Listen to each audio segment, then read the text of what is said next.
Hello, Andy Reid. Welcome to the podcast. What's going on, Tony?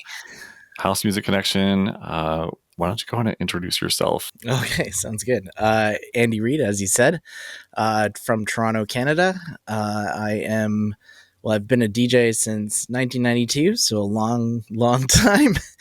And I also own and manage Phoenix Music and its subsidiaries, Phoenix Soul and Phoenix Black, which is a little boutique label, I like to call it. Does some pretty good house music, so I've been told. Yeah, Tony, you being a part of the long list of artists that we have released good music from over the years. right. Well, I appreciate working with you, and it's been just a joy working with you. You have a well-oiled machine with your different processes and sending out the contracts using automations, and that's pretty awesome. So Yeah, I um, think the biggest thing is like when you are small, you have to be efficient. So mhm, part of my thing was getting very organized early on. I had the fortunate case of working for a lot of different labels, had a couple of labels myself before Phoenix, to mm, kind of iron out the processes and whatnot. mm, But the biggest thing is like basically I do most of the work on my own. yeah, So in order to do that without losing my mind, it has to be very organized and very a lot of templated stuff and a lot of stuff that helps smooth out the process so that things can run alongside some of the people who have a little more staff around them, and we can semi compete with some of the bigger boys out there. right, for sure. Cool. So, what is the origin story of Phoenix Music? How did you get started with that, Um, and that's why? a long, winding, complicated trip. The short version was, like I said, I started DJing like way back in '92. I was 15. Mm, So not doing record label at that time, just friend's a friend's cousin had turntables that we borrowed when I was at a sleepover, and like we just mm, started messing around with it, and like I was hooked from like day one. I was like, this is awesome. I mhm, gotta do this. So, and then that progressed into actually starting to play like house parties and whatnot, and then started playing nightclubs, and then I was mhm, heavily involved in the Toronto rave scene in its heyday in the like 90s and early 2000s. And then when I got to university, my roommate and I kind of, this is very early days of the internet.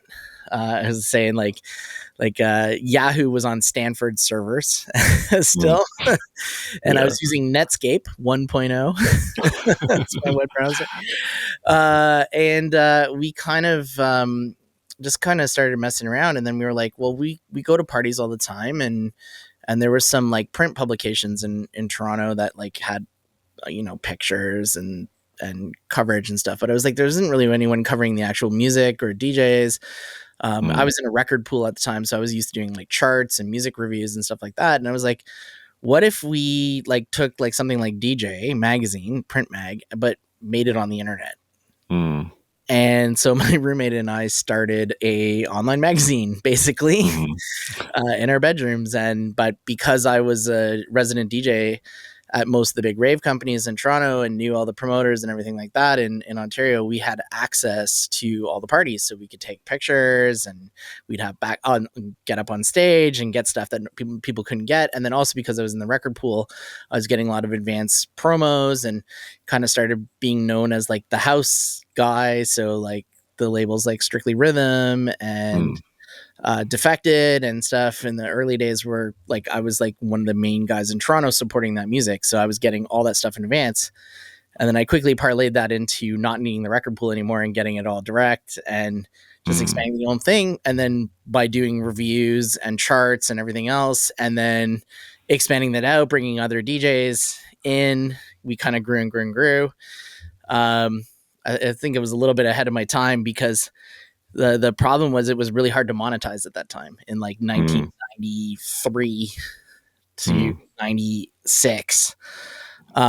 Like I couldn't even get Google ads. You had to be invited by Google mm, to participate in the ad program, even though my site was doing at that time was like 250,000 unique visitors a month, and we were That's doing pretty about good. 2 million page views. Like, Mm, and we couldn't get advertising. So, mm. so it's very backwards. Banner ad. Yeah, no, we would sell them to like Yeah. local promoters, or some record labels would advertise their stuff, but it was like Mhm, it was shocking. Like we couldn't.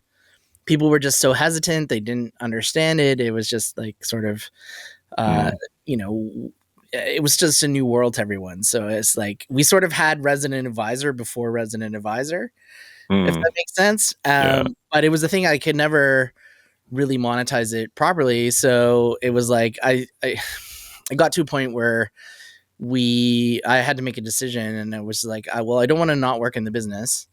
Mhm, Like this is what I love to do. And was like, but I have all these connections in the industry. So and now that the MP3 era was fully on us, like Beatport was and TrackSource were a thing. Pretty much all, everyone was playing on CDJ, like CDJs, but MP3s on CDJs. mhm, Uh, digital music was here, and so it was like, okay, well, we don't have to make vinyl and have a ton of money to print vinyl, which is very expensive even back then. mhm. So we can do digital music, and so why not use the connections I've made through the business over the sort of 15 years I did the magazine, and start a record label with it. Um, and Yeah, just kind of went from there. Started my first label with another partner. It was called 44th and Filth. Mm, Was same idea as Phoenix, but like I said, I had a partner in that, and we got up and going. We were about 4 years in, and then just he didn't want to do the grind of the label really anymore. mhm. So we just kind of decided to close it Uh, down, but I wanted to carry on, but I wanted a clean start. So I was just like, I'm yeah, gonna make something new that's solely mine, and I don't have to worry about anyone else. yeah. Just do it the way that I want to do it. And that was the birth of Phoenix, and hence the name was sort of like raising from the ashes of the Mm, previous enterprise is sort of where it came from. So and then here we are 11 years later, almost 12. So nice. I That's quite guess the I made feat, the so right congratulations. choice. Yeah. Still here. You So that you wasn't you all kinda fun. talked about the word grind. I imagine that it is, and, like, I always has been a grind just doing independent music. How And has that grind changed? very few people in this business, well, two questions. One, very few people in this business do not have to work tremendously hard to make a career in this business.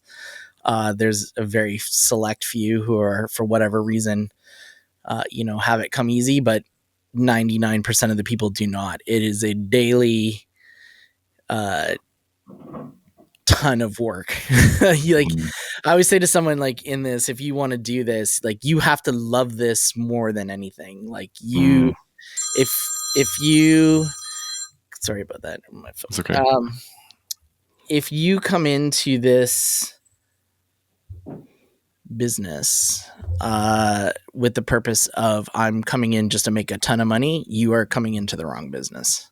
Mm, This is art. mhm, And art at its purest is you need to come in because you love the art, and hopefully the money will follow. But if your primary goal is just to make money, you're going to have a miserable existence in this. mhm, Sorry, someone's trying to buzz into my face. I will start that again. Uh, Working in art, this is very challenging to just come in and with the goal of just making money. mhm. I think that's a fool's errand, especially doing what we do, which is also niche art. Yeah, So it's even harder. But that's the point. Like if you love it more than anything, then you're willing to make certain sacrifices to do the thing mhm. that you love. Um, and Yeah, then do you think that it's realistic for anyone to expect to, like, make to kind of eke out a living at all? Like, even if it's just kind of a minimal living, or is it even I get a just living, I'm doing it. I make a living. I okay, don't do anything else. I do oh, music 100%. nice. That's all I do. I'm fortunate that I have a partner in life that is also an artist and also understands it and knows that Yeah. we have to make certain sacrifices in our lifestyle sometimes. Based on numerous reasons, financial, time, whatever. But it's possible. Mm. Um, but it's not easy. Yeah. And that's the reason not everyone gets to do it. If it was easy, Mm. everyone could just be like, "Oh, I'm gonna just start a record label and do all these things and travel the world and yada yada yada." Well, if you don't have mommy and daddy financing you, you might be in for a bit of shock. And it's what a lot of people say. This is why a lot of people doing what we do have their quote unquote day job to just pay the bills while they're trying to establish themselves Mhm. financially in their career. Um, but it is possible. Yeah. It's not easy. Yeah. I even remember like reading an article about Claude Von Stroke about how like basically his wife said she'll pay the rent for like a year, and that he basically had to make it work in a year Yeah, uh, and to make it sometimes work. Yeah. sometimes you need that pressure. Yeah. Like there's probably more to that backstory than just a year. I would Yeah. wager that it had been going on for a while, and it's Yeah. sometimes you just need that, like, okay, it's like you can't be a little bit pregnant, sort of thing. Like you got Yeah. to go all in, and like it's either going to happen or not, and you got to be adult about, um, okay, this is working and we're Mm. moving forward, or this isn't happening for whatever Mm. reason. Sometimes you got to pull a shoot, and it's unfortunate, and it's unfortunate that the product that we deliver, our art, has been so diminished monetarily Mm. over the last 2 decades for numerous reasons. Also, some people in the industry, like the major labels, have not helped the cause either. Mm. Yeah. Um, but there's not just one reason. There's a myriad of reasons. But the biggest thing is the public has decided that they would rather pay more for a cup of coffee than a song, Right. and unfortunately, that decision's sort of been made. So Yeah. we have to It's figure out how to navigate around that, and yeah. I mean, it's it's just possible. there's so many different income streams. I've read that like as an artist, you have to kind of like look for multiple income streams because you're definitely not going to make it from music sales, and You can't rely touring is on big. one Yeah. thing. You can't be like, I am just going to rely on my Tracksource downloads to pay all my bills. Ain't going Yeah. to happen. Right. Like even in the music revenue side, you need to diversify tremendously. You need to be on as many platforms as possible. You Mm. need to have different ways of earning money off that music to make your business sustainable. And that's the sort of the business side of it. And you get into all that Hmm. stuff. It's like, it's amazing how many people, like, it's sort of, as you dive in deep too, like you see things like how, like, a lot of people don't even understand the publishing side of music, Hmm. and that there's a whole nother income stream that some people don't Mm. even know that is there, and they don't even bother like registering even with their local, like their domestic songwriters society. Man. It's like they just make a track and put it out there, and it's like, hey, what's did you have you registered, with like Canada SOCAN or like ASCAP BMI in the US or PRS in Right. the UK, and they're like, what is that? And I'm Hmm. like, well, you okay, when you make, have to go into the long thing. When you make a piece of music, there's another side of royalties that get paid based on the Hmm. people who wrote the music. Right. And with you producing it, that means you wrote it. Like, you may not have sat down with the sheet music and wrote out note to note, but you producing the record is writing music. And Hmm. there's money that you can earn by simply just filling out a form every time you make a song. It's not Hmm. like challenging, but it's like there's people that just don't even know, and the education isn't out there. And then you get into that side of the world, and it's unnecessarily complicated because, again, it's been set up by a Hmm. bunch of people who are basically working off the backs of the artists, like everyone Hmm. else. And it's Yeah. really, like, it's unfortunate because the publishing thing is ridiculous. Like, it needs to be completely overhauled. It is unnecessarily complicated, especially in a digital age, Hmm. where we even have things like the technology behind Shazam and stuff that can like determine Yeah. what songs are what. Like, it's insane how much stuff gets pieced apart before it reaches the end creator, which is Mhm. also sorry, small beef on the other side, which is also why I get frustrated sometimes. Like when Snoop Dogg came out and said, "Oh, I only made this much off my X number of streams," but they never give the details of their record deal or their Mm. publishing stake or Yeah. any of that other information that actually would support the math of what it is. Mm. It's just like this number compared to this number, it looks like, and yes, is it low? Yes. Is it as low as he makes it out to be? No, Mm. because there's a lot of details that are omitted because a Mhm. lot of people don't, and he may not even understand all of the skimming that goes on Right. along the way. And part of that is systemic. Like it's just how the system has been set up for a long time. Because guess what? The suits screwed the artists. Big surprise. Um, Mhm. but some of it too is like your deal may not have been as good as maybe you deserved or could have leveraged or even were aware of. So it's Yeah. it's I it's usually a way more complicated issue than just, oh, this should equal this. yeah. And I think the more people that understand the behind the scenes thing can also see why companies like Spotify should be paying more royalties out to artists. And charging more to the customers. I mean, Well, that's the other side of yeah. it is the fact that you can pay, what is it now, $13 a month or whatever Yeah. for premium for basically every song ever made. Mhm. That's insane. I mean, like, just back in the day when we were, like, buying records, I mean, I remember getting import records, it was, like, $12 for an import, and, Yeah, one song, what, one it would have, like, $12, $21 I paid for some stuff from England for one track.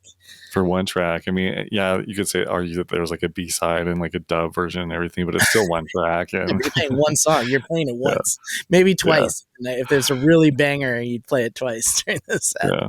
Well, I mean, I will say that the shelf life was longer though back in the day because you spent good money on that record and you would play that for a little bit longer than a week or 2 weeks. But Yeah, definitely from the DJ side. It's really yeah, interesting though, because I think it's the upfront shelf life is way shorter. So like meaning mm, like when stuff comes out new, like really like you have 2 weeks to mm-hmm, see whether or not this thing is gonna catch on, mm, more or less for most tracks.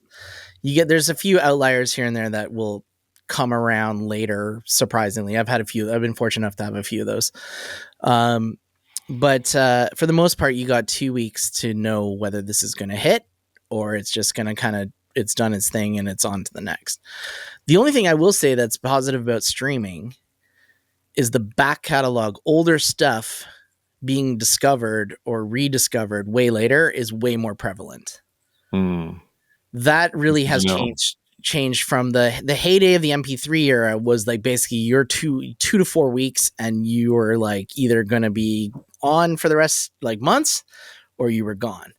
mm, Now we're seeing things like from 2, 3, 4 years ago racking up numbers because some kid found it, put it on a popular playlist, or it got licensed to some TV show or commercial or whatever, or just the algorithm said, hey, this song is like that song, so we'll put that in your automatic feed, and next thing you mm. know, it's like you got 300,000-400,000 streams on something you released 5 years ago, and for you have absolutely no idea why. um Yeah, so like, I mean, that's the interesting part is like, again, like this market changes so rapidly. It's really sometimes hard to stay on top of like what's the right thing to do. But I mean, the only thing that I could say is really tried and true, without a doubt, is just put out really good, the best quality that you can, right. because good music will stand the test of time. Mm.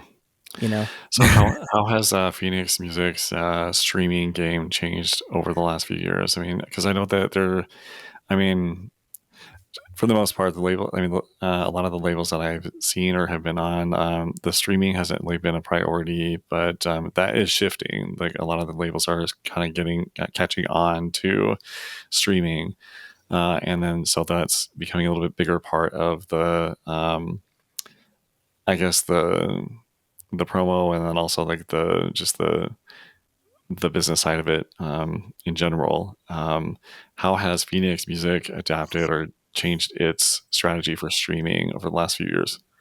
Um, I don't know if we've changed much. I really jumped on it early, Mm, because I was just like looking at it from a consumer's perspective. Like this is where you get into the like it's very challenging. From the art side, it's not the greatest. From the artist side, hmm from the business side, it's not the greatest. Because the payments are so low. Like you have to accumulate so much to get a hmm little. Um, but from a consumer perspective, I mean, how do you argue it, Yeah. right? Like having that much access is incredible, and of course, I would rather do that. Like as just Yes. as a consumer, hmm yeah, it's a no brainer. Like, what am I gonna do? Like, like that's what I'm gonna do. Um, so I always looked at it like okay, the average person, the person who is not a DJ, not a collector, or like what like a person who's like, I want to have it on my computer, like I want to have the file, just like people who wanted physical products, like I want to, no one can take it away from me if I have it. Um, those people are a small group. mm The big group, the mass, is going to go what's best for themselves, hmm and the best for themselves is obviously signing up to a streaming service Right. because I can get everything for the Yeah. most economical price. hmm So ignoring that, I think, is a big mistake, um, mm especially because it's more like you're not going to get it. It's more building. You have to build up to a bigger market penetration to get the dollars, but the mm dollars are there if you can build it. mm Um, and that's not to cater. That's not to ignore then your niche people who are, wanting to buy downloads, or for people who do vinyl, and vinyl's made a big sort of resurgence of late. mm Like you don't ignore the people who want to consume it that way. It's sort of one of those things you need to cater to as many people's buying habits as possible, so you give yourself the best chance to succeed. mm Um, and it's funny because I really, what a lot of us talk about in sort of where we're at, you know, in the industry, which I kind of consider us like sort of in the B tier of indies, just in terms of size and scope and penetration and stature in the market. Um, a lot of us, we kind of realize like all this stuff there is lottery tickets. That's mm all this is. Like it really is a lottery ticket that you try to stack the odds in favor as best you can, hmm but there's an element of right thing at the right time in the right place that you just mm can't control. And if you get lucky, you can capitalize on it. And but the idea is to try to get as many tickets in the game, right? Yeah. That you can control. You can control Right. how many tickets and how many opportunities, and the best kind of tickets. The ones mm that have better odds than others, and that's what you try to focus on. And again, it comes back to the like sort of quality issue, sort of tracks that you feel have something special or stand out and in some way, and can try to separate themselves from everything else. And I think the other thing too is like what we've always tried to do too is like we don't necessarily chase the trends hard, mm because that's also a bit of a fool's game. mm Um, like if you're good and you're fast, like there's some people who can just flip on a dime and make whatever because they're just that talented. But oftentimes, like unless that's the thing you love, it just doesn't come out as good as someone who really likes that kind of music or has mm so much money behind them they can hire people who can make anything. Right. Well, and a lot of So the songs that end up trending are 2 years in the making, probably 2 or 3 years in the making, Yeah, and and so by probably the like time 20 or that 30 producers or yeah, engineers. Like, um, yeah, it, it's it's one of those things too. Like if you really want to see the difference of what you're up against, like look at pop songs or even like really commercially successful dance tracks. Start looking at the liner notes and hmm start looking at how many songwriters or yeah, engineers or whatever are on those things, and then don't worry so much that if you're doing everything yourself, it's not as good. yeah, it's true.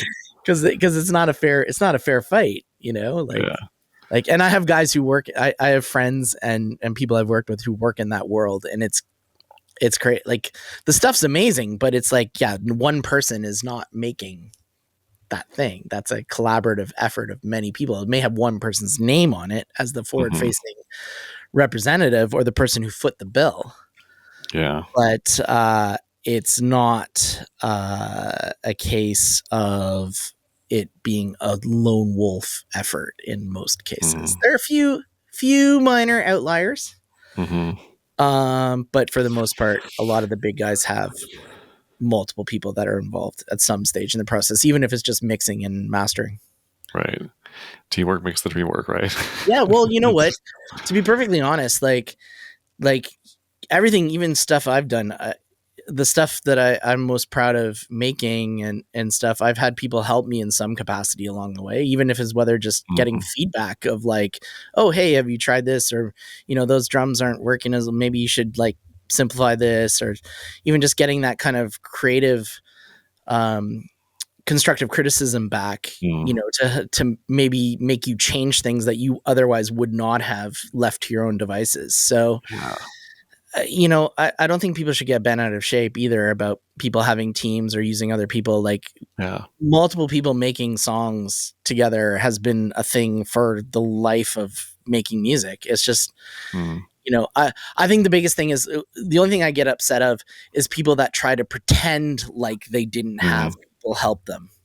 yeah, That's where I get annoyed, like trying to rep like I did this thing all myself. I didn't have anyone help me with anything. I mixed and mastered it and everything is perfect because I yeah, did, and I did it all in my bedroom, not in a $30,000 studio. Like yeah, there's a very popular tech house DJ who I think spews a lot of nonsense right now about how easy it is, and Lee, I feel, has left out a big part of their story of how they got so big so fast out of nowhere, and mm, also being old. Because you know what, I'm old and I know a lot of people in this business. It ain't gonna happen like that. And to mm, try to say that other people can make it that way, either he's the lucky 0.1% person who just blazed through the industry, like just everything fell in place. But there's no chance. There's no chance yeah, you can be DJing for that short period of time and get the gig opportunities that he got, or to be that good, or to make the level of music that quickly. mm, Anyone who's produced music knows to make music of a very high standard is very difficult. mhm, mhm, It's easy to make good stuff, but it's really hard to make great stuff, and especially sonically great. mm, There's so much that goes into the technical aspect of mixing and mastering records that takes years of, like, there's literally people who all they do is master songs. right. They don't spend a slick making any production choices whatsoever. They just take and well mixed songs and then put the finishing sauce on it, and that is their sole job. Mhm, So to come in and be like, oh yeah, I taught myself everything in 8 months and now I'm a world class touring DJ, it just doesn't add up. yeah, I don't know yeah, if you know who I'm talking about, but he's very, very prominent on social media with a lot of advice for new people. yeah, I don't know. There's a few that I can that I'm thinking of, but yeah, maybe, based in Chicago, I don't know. No, not based in Chicago. No, that guy's a little more honest about Yeah, his journey. No, this guy's British okay. and he's Alright, well, based. we don't have to drop names or name names or anything like Nah, that, you figure it but out. Do the math. yeah, for sure. So you were talking a little bit about, like, making a great track or, a amazing track. So what role does quality play? Because I know that I have, like, So I've submitted records to labels that they've accepted the record or the track or whatever, and then later I'm like, okay, what was I had no business even submitting that track, and I'm how do I even get how did they even like sign it because it's not even that good. Like I guess what role does quality play in today's day where music is so consumable and it's just like on to the next thing and on to the next thing. For me, it should be your number one priority, Yeah, like above anything else. yeah, Because there's so much competition out there. Like mm, I think a I think the best way to separate, like, I guess I'm torn of it because like there are records from back in the day that are terribly, like technically terrible, that are amazing mm, and that are bona fide hits and yeah, work because the idea was so good mm, that it doesn't matter that the mixing was crap. yeah, Like, so I guess I'm contradicting myself. I guess it's a little bit of both. I mean, to support that, the biggest thing is the idea. Is mm, the song itself has to be awesome.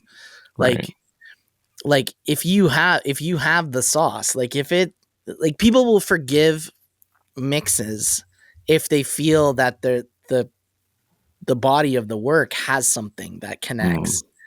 Because, you know, at the end of the day, most people aren't going to be like, well, you know, that hi-hat was like in the wrong frequency band. It should have been a, mm, like 10 hertz higher and like shaved off yeah, a like no one care. Like a regular person doesn't care about that. They're just like, does this music make me feel something?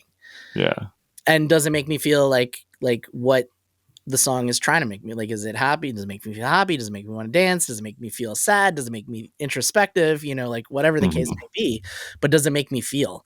And I that is really the most important thing. Does the song make a listener feel something?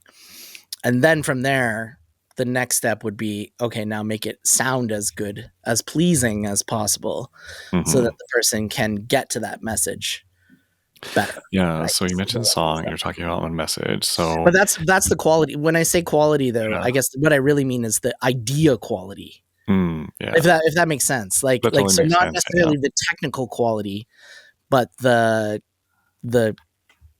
the emotional quality of the music. totally. That makes Yeah. sense. Yeah. It makes total sense. Yeah. So that kind of segues then into like so you mentioned song, and a lot of I don't know. There's kind of like this like a wall that sometimes a lot of artists or underground artists kind of put up against having vocals or like having like a song like structure in their tracks. So what how important is it to I mean, I guess what would you say like of the balance? I mean, anyone could go back and look at the catalog at Phoenix Music's catalog, but just like now that we're in this conversation, what percentage would you say of Phoenix Music's catalog is songs versus Tracks. I maybe call them tracks tracks. that Yeah, I yeah always say track. song versus track is like Hmm. how I describe it. Uh, And can you have a song that doesn't necessarily have a vocal like lyric element to it? I mean, the answer is yes, Yeah. but they're few and far between. Mm, Because again, like if you think of your end audience,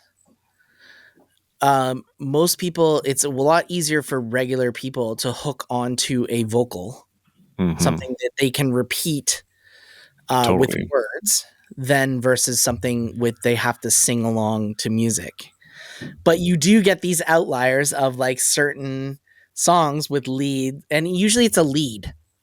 So Hmm. usually a single note instrument that has a melody to it that is the gripping thing because it's acting in lieu of someone singing something in that same Mm, sonic space.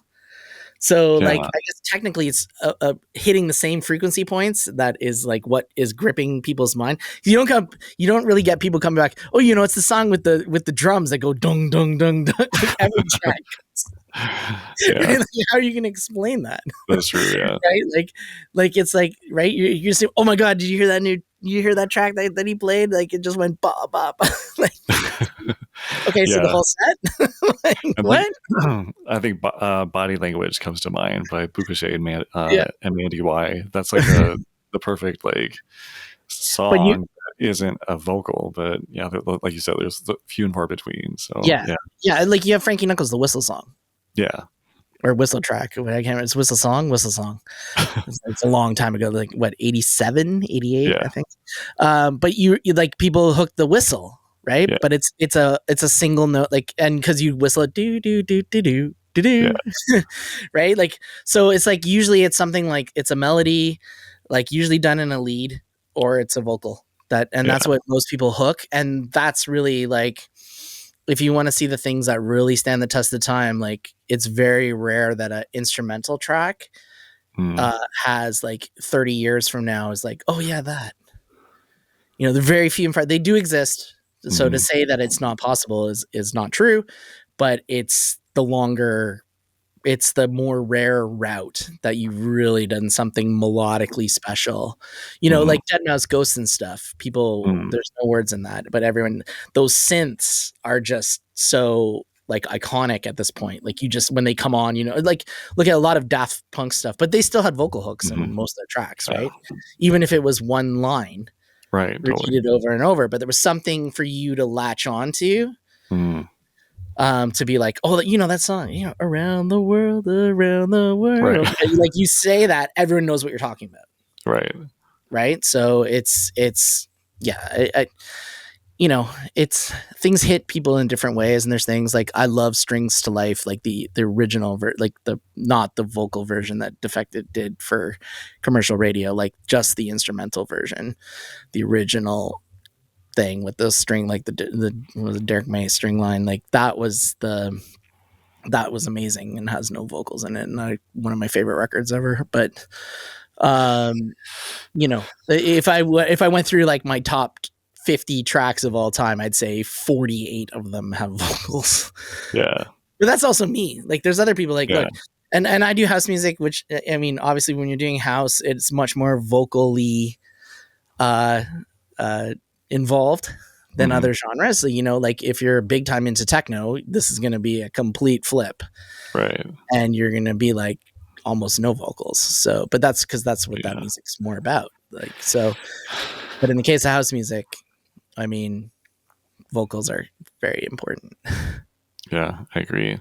So, what would you say to someone who might be struggling with, I guess, kind of pushing up against that line of like being too commercial, quote unquote, too commercial versus keeping their artistic integrity and Well, I entering wouldn't like say it's artistic integrity. Like yeah, I mean, if you want to make commercial records, make commercial records. Like yeah, that's artistic integrity is like, are you sacrificing yourself to make it commercially viable? I think mm, that's really like the question of integrity. Like if you set out to make a record like Disclosure, mm, that doesn't mean you're not don't have integrity of making mm, music. Like you yeah, went I out to agree. make a track that can kind of cross over a little bit. Like, Hmm.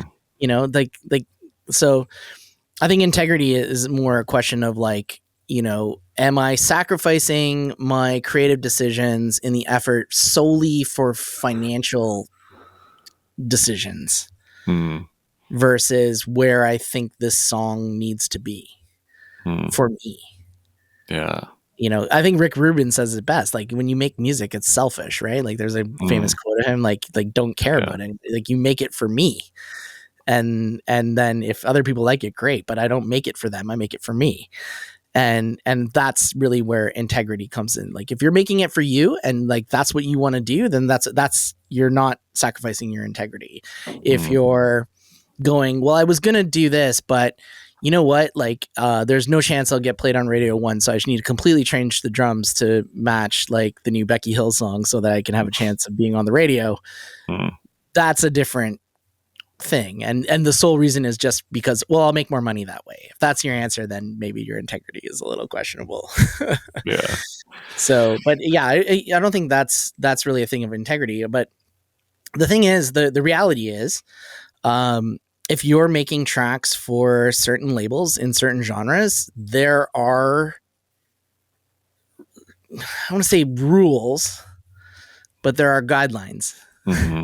that exist that Like make social music norms what it almost. is. Yeah. Yeah. Yeah, I mean, like, like it's not that everything has to be inside a box, and people sometimes get rewarded for doing things sort of a little left of center sometimes in certain genres because it hasn't been done in a while, or it's a new way of thinking about it.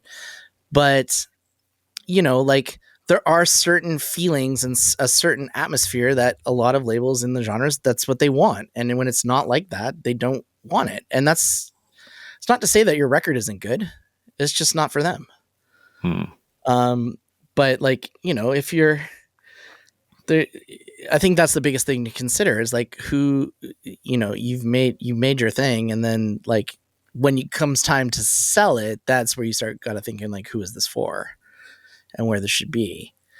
um I don't even know if that made any sense. I feel like I'm like rambling a little bit, but No. it's like, yeah, I mean, I don't know. It's like one of those things. Like, I think like our music is so emotional. It's like, I really have never come across someone who's like really serious about house music that doesn't love it like from deep within themselves. Like, Mm, yeah. I I don't find a lot of passerbys that stick around for a long time, Mm, or that are successful in these genres. Like, there's not a lot of Johnny Come Latelys who just aren't like into it, mm, and I mean like into it. And it's like, right.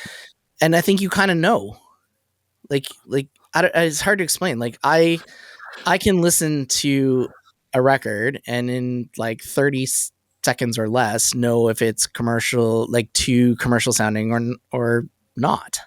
Hmm. But again, that's just my opinion. Someone else's Yeah. opinion can be completely different, and that's the beauty of it. It's like it's all subjective. So like, you just kind of lean on your gut and what your emotion is telling you, and is like, does this fit with my interpretation of what this world is? And just because mine, it doesn't agree with mine, doesn't, like, yeah, doesn't mean it's not a good song, or it doesn't have a place, or isn't even part of the thing. It's just not for me. Yeah. Well, and as an artist, there's the artistic integrity, but then also like there's the pragmatic side of things. Like, so I also write songs, and sometimes you have to make a choice to do what's best for this song, not necessarily for you, but what's best for the song and whatnot. I think that, and if you want the song to succeed, sometimes you need to make it a little bit more accessible in some ways to do what's best for the song. And that's, yeah. I don't know how to really describe that, but the song the I think, song can the song can yeah, kind of have a life of its own and kind of have be its own thing independently of the person writing it or the producer or the artist. absolutely. And Yeah, actually, it is a good way to also look at it in the making music part, like what's best for the song, yeah, right? Like, it's a good way to make decisions. Is and again, I think that's keeping your artistic integrity, like, because your integrity is like, I'm not servicing, like, again, like, it comes back to like, I'm not servicing my commercial desires for this. I'm servicing the artistic nature of what it is that I'm doing. hmm, And if this song leads a certain way, or is like works better, and maybe it works better with a more poppy, chord progression or something, then, and is it a better song in my opinion? And that's all it is opinions. And yeah, if you think the answer is yes, then you go with it. yeah. Cool. So, but like, I think it's always within the streets. Like, if you're making music for a certain thing, like if you're making music, the biggest thing is you got to love the music you're making, because that's Mm, when you'll make your best music. that's true. Right? Like, you got to love the thing you're doing. So if Yeah, you are trying to make house records and you don't love house, then maybe you shouldn't be making house records.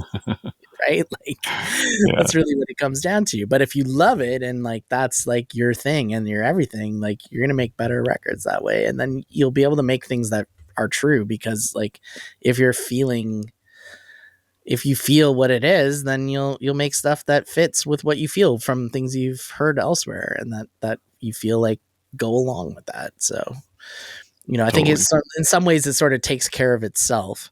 Hmm. Usually it's younger producers or younger people who struggle with that more than anything, or younger producers, not in terms of age but in experience. Mm. Yeah. They tend to struggle, I'd say, more with that than like if you've been making records for 10 years, like you kind of know how to make a record at that Yeah. point. Well, and also being like young, I mean, and youthful, it's like, I mean, I remember when I was young, like I was into dance music, and it was all dance music to me, like whether it was Euro dance or house music and trance. And like before I had like really got into like, before I started like deciding that house music, I was all in for house music. I mean, Yeah, I you're finding your way. You're discovering finding it. Yeah. what speaks to me, and it's like I say this, but a lot of North Americans just referring to everything we do as techno. Yeah. Totally. Right? Like it's just Yeah. like, oh, that's techno, or now that's been replaced with EDM. Yeah. Right now, that's everything that is a 4/4 danceable beat is EDM. Right. It's like it's not. It's a lot of differences. Well, But I've you seen know, that it's over fine the if last few years. I like went and listened to country. I couldn't tell you all the subgenres of country music, and I know Yeah. there are a bunch. Like I couldn't tell. I sort of know a few, but like I don't really know, and you generalize. So it's like, but then when you find your thing and you dive into Mhm. it, then you get into the minutia of all of it. So, but that's what I was back to the point was. I think a lot of people struggling that line of like, is it too commercial? Is this is because they're still trying to figure stuff out. Yeah. I think a veteran producer knows if it's like if you've been making house records for 8 years Mhm. and you've signed stuff and you've released stuff, you know if the record is too pop or not too pop. Like you should know. Mhm. And if you don't know, maybe you're not that good a producer. Like, or you don't have enough self awareness or something like that. But Yeah. you can tell I've done stuff where I'm just like, oh man, that's really like listening to it back is like, oh, that's way too poppy. I can't like I Mhm. gotta change this. Like it's just not working. Yeah. So I think you have a better filter, and that just comes with experience and Totally. and Mhm. with making a lot of stuff. And sometimes it's good to make records outside of your genre too. You learn a bunch of stuff.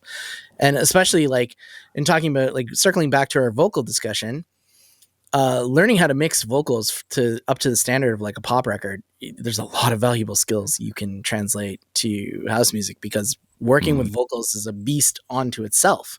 Like Totally. there are literally mix engineers who just do vocals and that's Mhm. it. They've never mixed a kick drum to save their life. Like they just focus on singing.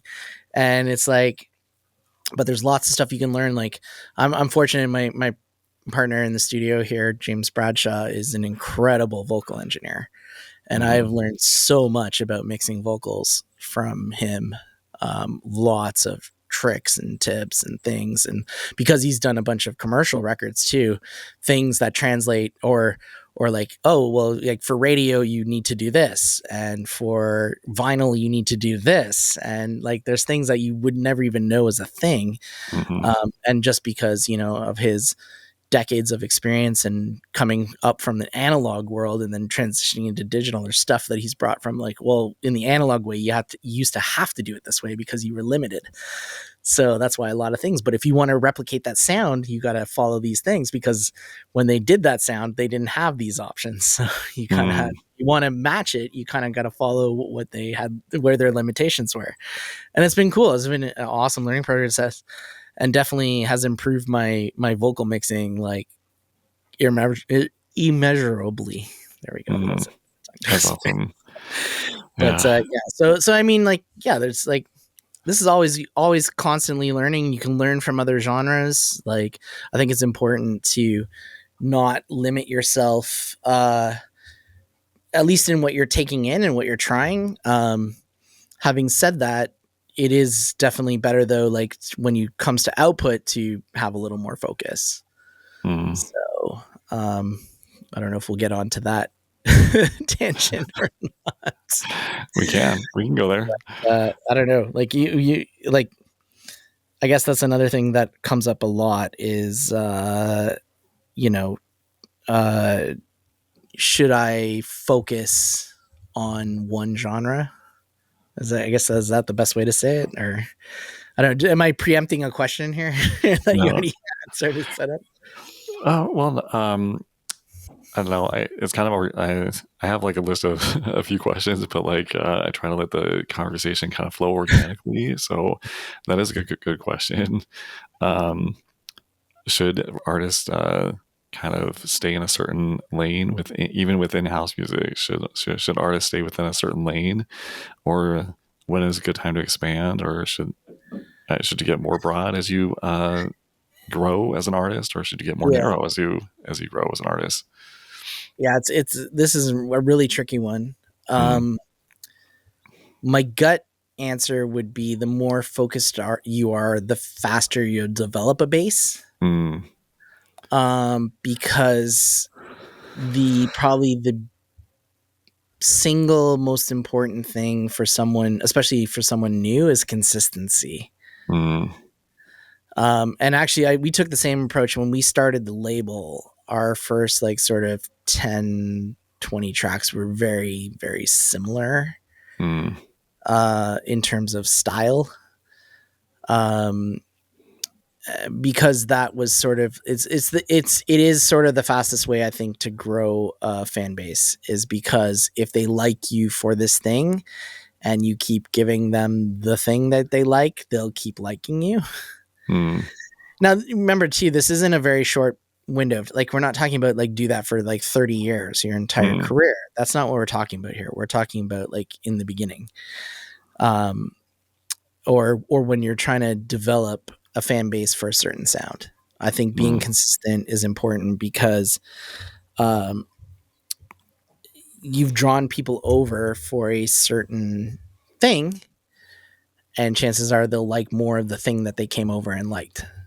I mm, guess it's the biggest way to say it. And hopefully that's something that you like too. I mean, that's the point. That should be the reason why you made it in the first place, is that you like that thing. mhm, So I think it's good to experiment with stuff on the side as you're developing your career, like in terms of just making different things, make all kinds of stuff. But that doesn't mean you should release all kinds of stuff. mm, Um, really, I think having focus is important early on to really develop your following. And then as you get bigger, you can start to take some leaps outside the box. And if you look at most of the biggest artists, most successful artists, they have pretty similar trajectories where they found the thing that really connected, mhm, did that thing a whole bunch till they got real big. And then when they got big enough that they could just kind of start doing different things, they'd start to do different things. mm. Because at that point your base is so loyal that they'll often go with you on the journey elsewhere. Right. Well, and we have to remember that. A lot of times I think that, okay, so my listeners, I mean, because I release a lot in the kind of the garage house like lane, if you will, but then Yep. we also have to realize that people who listen to garage house also like other styles of house music too. Like Yeah, they're not gonna like I only think gonna like that's a garage house. I think that's the difference of, like, if I release a garage track and then I release a soulful house track, it's not that it's That's not true. like Yeah. not that different. Like, the Yeah. drums are a little different and Yeah. the, like, edginess might be a little different, but it's not like you released a, like, melodic house record or like Hmm. a freaking dubstep track, right? Like, that's really Yeah. what we're talking about. Is more, Oh, you sure. know, like, I think that's the beauty, and like at least in house music, you have a little bit more. The lane is a little wider to kind of veer left and Yeah. right a little bit more. I've done it myself. Like, I've made some super soulful things, and I've made some pretty aggressives. I've even made like a tech house track. Like, it's just like, but they're all sort of. They're still like. I think the way I always looked at it was, for myself, for my own productions, was like, would I play this in a set? That's a good rubric And if the to answer use. is Yeah. no, Mm, then I shouldn't be making that record at this time. that's a great litmus test. Yeah. It really is, Yeah. because there's also, from a label perspective, nothing more frustrating than an artist who makes a record, you release it and they never play it. Mm, And it's like, well, why did you make a record that you don't want to? If you mm, don't want to play the record, why should you expect someone else to want to play the record? mm, Which is the other great litmus test of what you're doing, Yeah. right? It's like, and from a label perspective, there's absolutely nothing more frustrating than an artist who makes a record that they don't play, Mm. because it's like the best form of marketing a piece of music in our world is a DJ playing it. And if you're a Mhm. DJ who makes a record and you won't play your own record, what are we doing? Okay, so that kind of like sparks another tangent for me. I've been thinking about this a lot. So track source charts or beatport charts, I don't know, do they work, or are they helpful? Because I mean, I've seen a lot of people that they'll chart a record, but then you never see it in any of their mixes or any of their like DJ mixes that they're doing. They have like they'll chart like 40 tracks or something like that, and then they don't put it in. They never play it. They never back that chart placement up Yeah, with that's just, to me, playing that's it. poor chart making. Yeah. Like, really, your chart, like, if you make a chart, it should be reflective of what you play as a Hmm. DJ. Like, let's get to the real thing is that 99% of all producers in house music are also DJs. Right. There are very few solely just producers. Hmm. Now, they may not DJ as much as they want to. That's a whole Right. different thing. But they do DJ, and Yeah. they DJing is part of their whole thing in terms of being in the industry. Yeah. So, like, really, like, again, this is what it comes back to. Like, and think about how weird that is if it's their own record Mm. and they put it on their chart and then never play it in any of their sets Hmm. or on their podcasts or radio show or YouTube or Twitch or whatever. Yeah. Like it just doesn't make any sense. Like, it's like, that's what I'm saying. Like to me is like, at least what I try to hold myself to, and especially more and more, I made that mistake too. Again, I think this is a lot of times is like younger producers mistakes. And I remember when I say younger is like in terms of experience, not Right. Yeah. necessarily age. Um, is they make things because they just have so many ideas and they just want to make stuff and they're wrapped up in it. I'm making this thing, it's amazing. And it's like, but then they finish it and then they're like, but it's not a record I want to play. Mm. And it's like, well, it was great that you made it, but like, then again, it comes back to great, make it, do all that, but don't necessarily release it, Mm. just have that for you or whatever. Or later on, dust it off when you can have more free, or maybe your tastes have changed and like, oh, I'm playing this kind of stuff now. But it really is a disservice to yourself. It's a disservice to the label. Like you should play the stuff you make, and likewise too. In that thing is like support tracks that you play, Mm. because again, this is an audio medium. Right. The play is the most important part. Like, I'd rather have a big DJ playing my record than charting it all Totally. day long. Absolutely. Yeah. Because that's more important, because that's that our music exists to live in the wildlife. Like, it Yeah. exists to be played in a nightclub or at a festival or at a lounge or a bar or whatever. Like, it's Totally. made to be played out to people. Like, that's what we do. We Hmm. make records that make a large group of people want to dance. That's what Hmm. we do. Totally.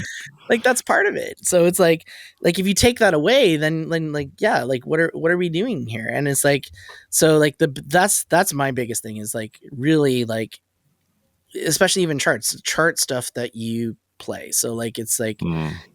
and same with playlisting on Spotify and it's cool. Like, hey, if I'm making like a chill out playlist where it's just like, this is the stuff I like to listen to when I'm cooking dinner and like hanging out, like, and having a nice glass of wine, then that's great. Make that playlist, have that kind of stuff there. But if this is like, this is me as a DJ and this is representative, you come out to see me, this is what you're going to get. Mm.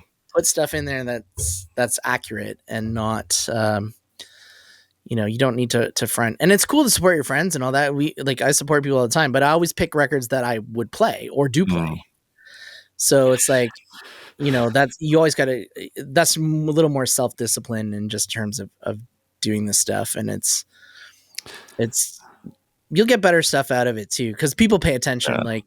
like you said, like, and especially like from the labels side, like I'm looking at data constantly, like Yeah. who's playing what, where am I seeing stuff, who's charting what, is it showing up in sets, do I have video or something?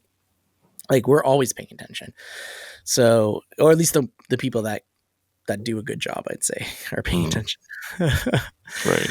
So, but yeah, that would be my recommend on that. It's the same thing. It's just be true to yourself and using that litmus test of like, okay, here, if I was playing prime time and it's my time to shine, what am I putting down?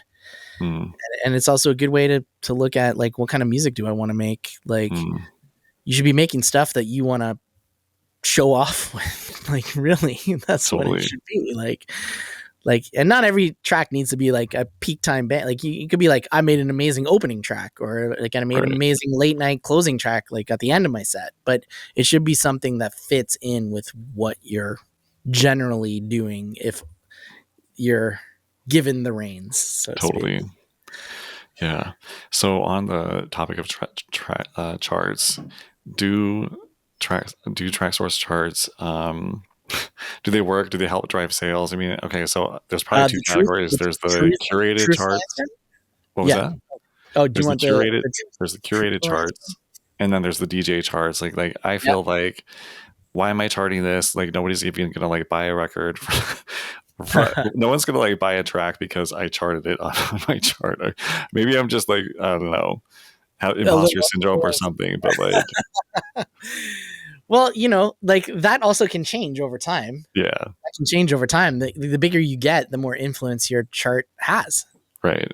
right? Like, so the answer is kind of twofold. In terms of sales metrics and like Hmm. what actually matters, curated stuff always matters. Right. The store curation stuff has impact Hmm. because again, you think about like the people coming to that store, usually they trust this platform. Hmm. That's why they come to the platform to spend their money. Um, and when they see things that the platform's recommending, that usually gets more of a lick. Hmm. And it's more for people who don't know what it is, as opposed to people who are already fans of you as an artist or the label. Yeah. Like, right, like you'll have people that follow you that will just buy your stuff because it's your thing and because they're fans of you and they'll check it out and Hmm. they don't need to have it recommended by Beatport or Tracksource or whoever to find it because they're following you. And it's like, oh, well, there's Yeah. no new Tony Fuel record out. I'm going to check that out. Oh, it's my bag in the box, right? Right. That's not who we're worried about in these things. These things are more for discovery, for people who Mm. don't know who you are or may have seen you in passing and but aren't like following and up to speed on everything you're doing. So the curated stuff makes a big difference. Um, the DJ charts, the bigger the DJ, the Hmm. more impact it has. Yeah. And that's just, yeah, that is life. Like Hmm. people who follow big DJs want to know what big DJs are playing and will go, well, I want to be like that guy. I like what that guy plays. I'm going to get the tracks that he's playing and supporting because those are the kind of tracks I like. Hmm. And so it follows suit. And plus more people are going to look at it. Right. Yeah. If it's a chart of someone you know and respect or you follow or are a fan of, you're going to say, oh, hey, what's the new what's Roger Sanchez playing right now? I'll take a look. Right. What's Louis Vega supporting right now? Because I'm interested because it's like a legend and like who I love. Right. Right. Totally. But that's not to say that you shouldn't do charts as an up and coming person or as a new person, because there's a whole nother side of it, which Mm. is part of it is growing your base Mm. and showing people in the industry that you're supporting each other. Like Mm. that does carry weight and favor, and it may not be an immediate thing, Mm. but say you're a new producer, don't really know a lot of people, you're just starting out, don't really know, just kind of getting your feet wet, none of this. And again, like I said, all the big labels and everyone, we're always watching who's doing what, who's Mm. supporting, who's putting our stuff up. If I see a DJ who like, oh, this guy's been charting and playlisting our stuff for like the last 6 months, Mhm. and then all of a sudden a demo comes through my door with the same Mm. name, it's like, oh yeah, I know that name because I saw Mhm. 6 months of him charting and supporting our record. Mhm.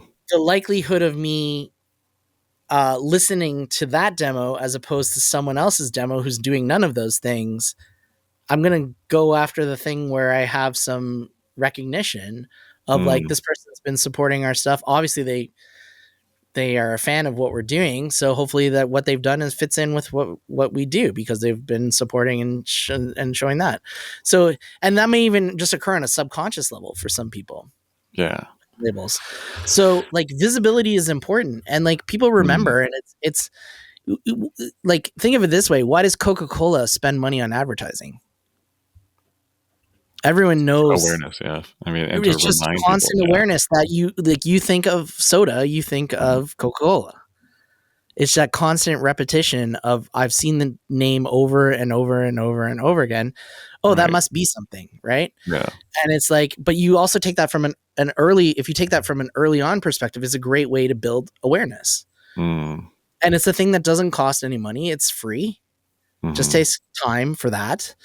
But it helps get, like, if you do it consistently over a long period of time, then when things come around that you might be trying to do something else with those people, they might have an awareness of you that gives you a step ahead of someone else who hasn't mm, done those things.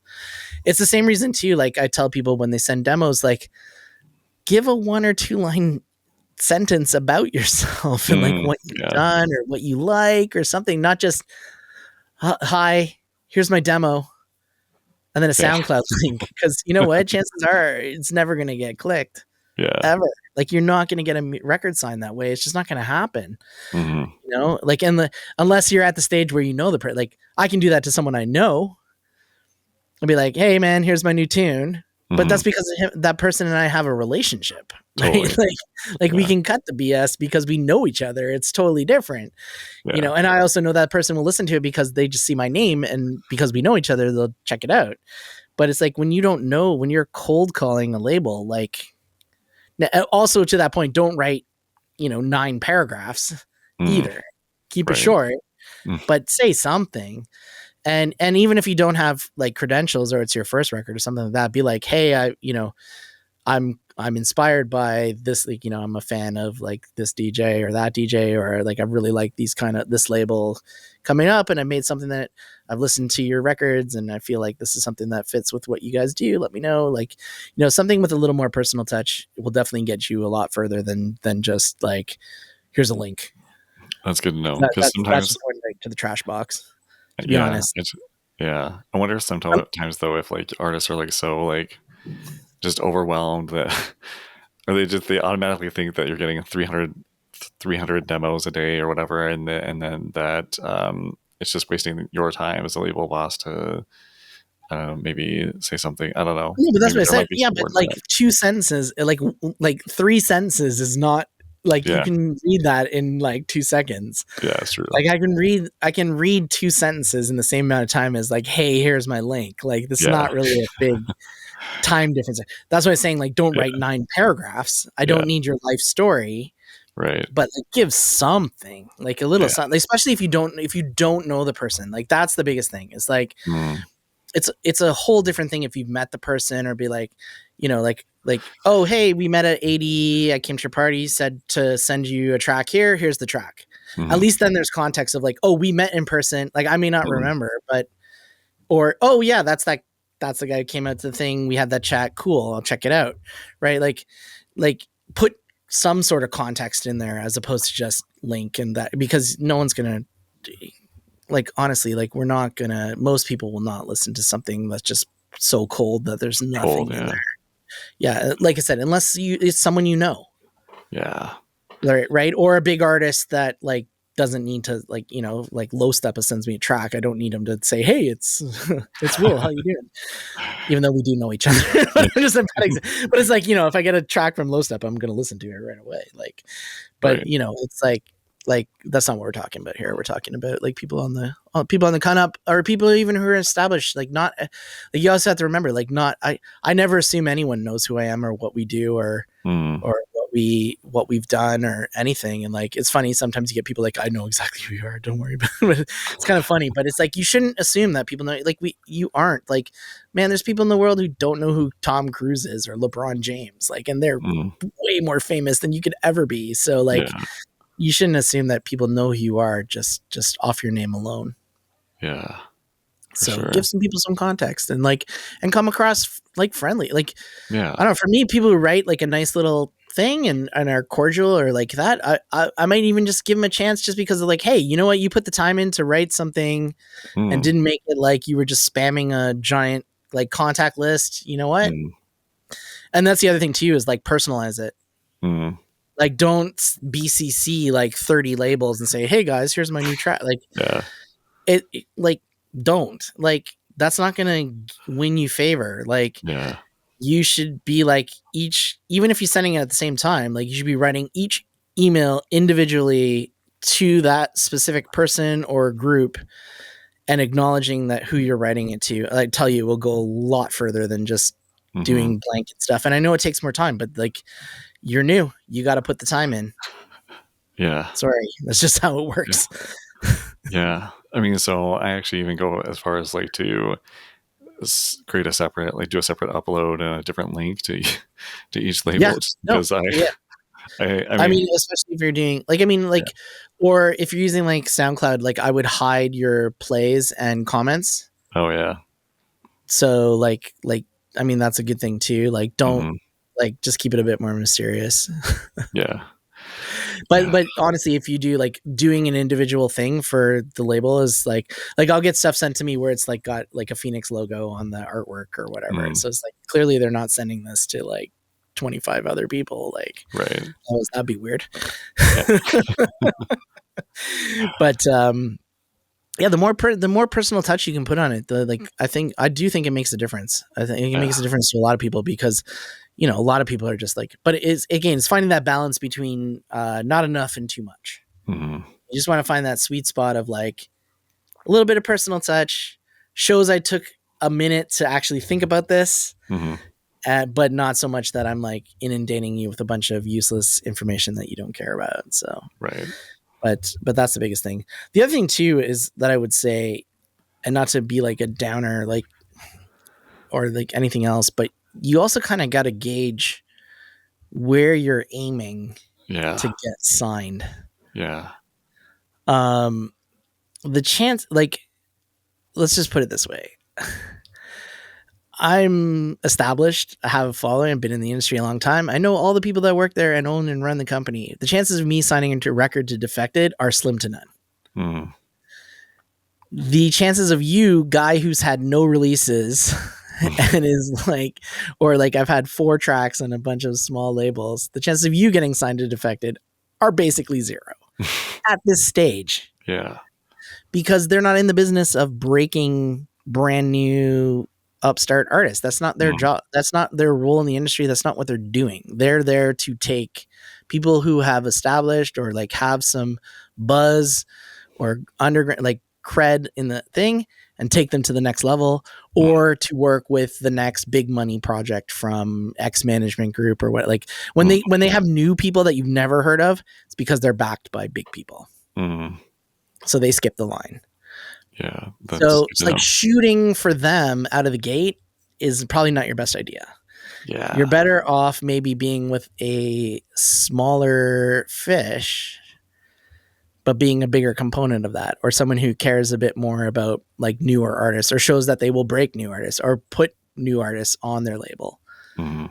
And that's where you should, and then find sort of the highest tier of those people and then shoot there and then work your way down.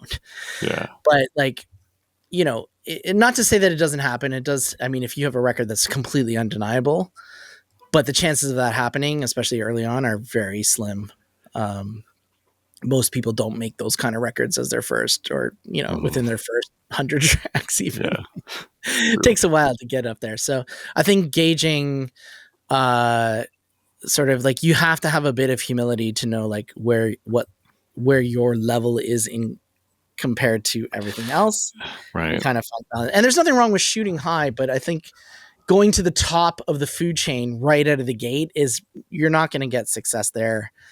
And 99% of it, no one there will even listen to your thing Right. Well, and because even if why? there was some kind of fluke that you somehow ended up on Defected after, with your, or very early on, this it's still no guarantee that it's going to be like a a good thing for you, like later, after that, like, because if you can't follow that up, then Yeah, yeah, most people say the first one isn't the hard one. yeah, The second one yeah, is the hard one yeah, because you got to do it again, you're right. and then you got to do it again. Yeah, And there's been plenty of cases of people who had one big record of the summer. They got signed, da, da, da, this, that, and the other. Where are they now? You don't even yeah, care. totally. Like, just gone, Hmm. right? Because they didn't have, they either weren't ready Hmm. for it, or they just got real lucky Hmm. that they did something that was just so undeniably big but they just didn't have the ability to follow it up. They just couldn't replicate it. Right. And then and the thing is, when you're playing with those guys, they don't wait around for you to figure it out. Yeah. Like, your windows are short. Like, you either have it and can keep doing it, and if you can't, they'll find someone else who can. Right. And it's sometimes better to kind of grow with people who are also growing, who Yeah. get that it's like that are a little more, have a little more leeway with, like, oh, this doesn't have to be the second coming every time, because it Right. doesn't have the same pressure, because you're not Yeah. in that same environment, and with the same financial demands of success of the tracks. Like, Hmm. you know they the bigger guys aren't as willing to put out flops Right. as some of us else, or be like, you know what, it happens, it's okay, it doesn't mean the record was bad, or Well, it just well, didn't and work. it's like, do you fit into their whole ecosystem? Because this defected isn't just music; it is like events, and there's a 360. whole yeah, Yeah, a they whole do. I mean, it's ecosystem of amazing. yeah, I mean, full marks. yeah, Like what Simon did at the tail end, and now that what Wes has continued on with them, like, it's absolutely brilliant. It's an amazing model. There's lots of stuff that they've done that I aspire to get Phoenix to achieve as we go on and continue to grow. Um, so, like, hands down, like, yeah, they really have made an amazing, really cemented themselves as one of the curators of our scene. hmm, absolutely, And that's what they were going for. I had many talks with Simon over the years, hmm, about what their vision and goal was. So, a lot of very helpful information and as I was coming up and doing our thing. But I always said, like, full marks to also creating. Some people argue with it, but I do genuinely believe, especially the guys at the top, I know quite well, they do care about maintaining the legacy hmm, of our music and what it yeah, means. that's awesome. Which is good. Yeah, You want people like that in those kind of positions. So, full marks to them.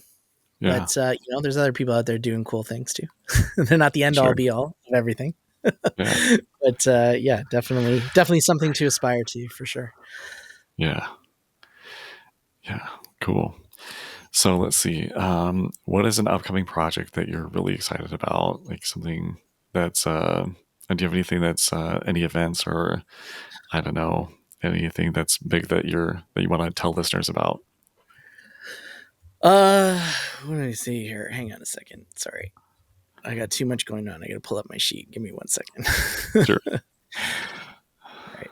I'll answer the event question first, though. In terms of events coming up, obviously the biggest thing that we have coming up is we're still in the planning process, but we should be continuing our annual ADE tradition Mm, of our Thursday night mixer. mm-hmm, Hopefully, we'll be back at the Hoxton again this year. We've been there the last, I don't even know, the last 2 years since COVID, and the 2 years prior to COVID. So, I guess last awesome. 4 years, 4 years.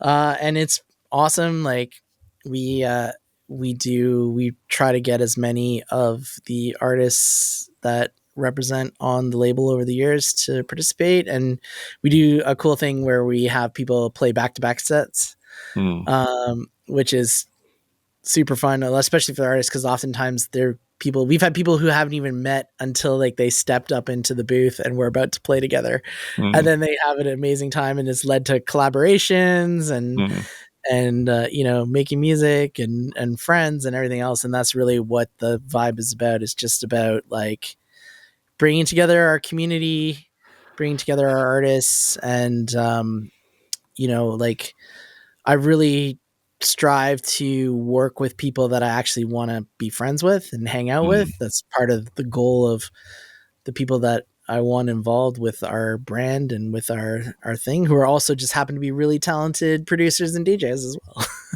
So, mhm, and we've been very fortunate, and it's been definitely one of the highlights of my year every year, and I'd say it's slowly growing into a pretty consistent highlight at ADE. We've have a lot of the who's who of the house community show up every year, and mm. it's very humbling, and it means a lot to me that like I don't know if you've been to ADE. I haven't yet, Uh, no. okay, well, it's like DJ Christmas. Oh, nice. Right, like you can literally see anyone you want to see. All like normally there's like 10 to 15 parties all on the same day that you want to be at all at the same time, and you Mm, can't be at everything. So the fact that the people that uh come out is really like it's humbling and special. Like we get some pretty major people coming through every year, and at least even just to say hi for 10 minutes is awesome, and really really is rewarding that people care enough to come and say hi to us. That it means a lot. So if you're in Amsterdam, take a watch out, or just follow all our socials, Phoenix Music Inc. on everything. And as soon as we have something to announce, we will announce. sweet. But that should be coming up. Outside of that, we got a couple things in the pipeline that are, I mean, like honestly, like I think we put out a lot of really great music You every do. week. Yeah. Various things, like we don't expect everyone to like everything, but we do a nice gamut of the house music spectrum, and Mhm, we have been fortunate that a lot of talented people send us their records. But we have a couple things coming. Well, like currently out right now, we have a big track from Matai and Omich called Tromba that's like mm, kind of blowing up a little bit and is a big summer more festival leaning record. mm, So, and it's been doing quite well in some heavy hitters like Jamie Jones and Low Step and stuff playing it. So, nice. which is good. We have an awesome track from DJ Ray, who's one of my longtime favorites. She's done like an actual like garage track that's like banging, little harder than you might expect from her. It's definitely like a club record, and that's coming out in July.